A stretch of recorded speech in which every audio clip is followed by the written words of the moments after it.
पिछले 2 साल से डेप्सांग प्लेन्स और गलवान घाटी के बारे में बार बार आप लोग सुनते रहे, कैसे चीन गलत नीयत से हमारे इलाकों में घुस रहा था, कैसे अप्रैल 2020 से पहले की यथास्थिति भंग कर दी गई, जब हमारे बहादुर सैनिक जहां पेट्रोलिंग कर पाते थे अब वो वहां नहीं कर पा रहे, और कैसे 19 जून 2020 को प्रधानमंत्री ने क्लीन चिट चीन को दिया, यह कहकर कि कोई घुसा नहीं हुआ, कोई आया ही नहीं, और एक तरह से हमारी जो शौर्यवान सेना है उसका अपमान किया।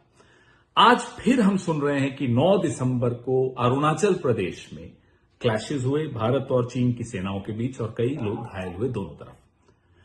यह नतीजा है उस क्लीन चिट का, ये नतीजा है एक तरह से जो कहे को अनसुना कर लेना, बार बार हम लोगों को चुप कराना, विपक्ष को चुप कराना, मीडिया को मैनेज करना, अपनी छवि बचाने के लिए देश की सीमाओं के साथ खिलवाड़ करने का यह नतीजा है।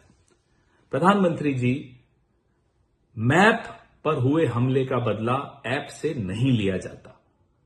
प्रधानमंत्री जी, लाल शॉल ओढ़कर चीन के राष्ट्रपति के आगे झुककर सलाम करना और लाल आंख दिखाने में एक फर्क होता है। देश अपमानित महसूस करता है जब आप एक दुश्मन देश के राष्ट्रपति के साथ इस तरह से झुककर उसको सलाम करते हैं। चीन के विषय में आपकी नीति पूरी तरह से फेल हो गई है। हमारी शौर्यवान सेना का अपमान मत कीजिए, उसके शौर्य को कमजोर मत पड़ने दीजिए। आपकी राजनीतिक इच्छा शक्ति कमजोर है, सेना मजबूत है।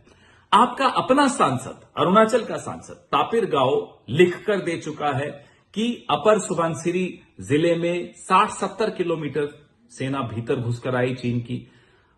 पेंटागन ने आपको तस्वीरों के माध्यम से बताया कि कैसे 101 घरों का गांव बसा लिया डिस्प्यूटेड एरिया में। डिस्प्यूटेड वो भले है, लेकिन भारत उस एरिया को अपना मानता है। आपने फिर भी कहा कि नहीं, ये तो 1960 के पहले से ही डिस्प्यूटेड है।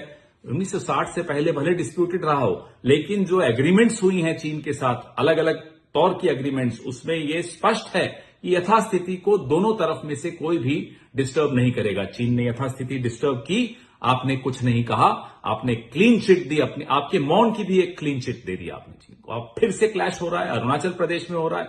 हम लोग संसद में सवाल उठाते हैं, आप नहीं जवाब देते।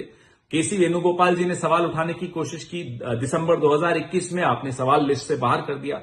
आपके अपने सुब्रमण्यम स्वामी सवाल पूछना चाह रहे थे, आपने नहीं पूछने दिया। 17 सांसदों के सवाल चीन पर आए, आपने पता नहीं क्यों चीन को बचाना चाहते हैं, आपने उन सवालों का जवाब नहीं दिया। समय आ गया है, चीन की नीति स्पष्ट कीजिए, अलग अलग राजनीतिक दलों को विश्वास में लीजिए और कृपा करके लोगों को ये जवाब दीजिए कि ट्रेड क्यों बढ़ती जा रही है चीन के साथ। ये किस तरह का रिश्ता है आपका चीन के साथ, देश ये जानना चाहता है।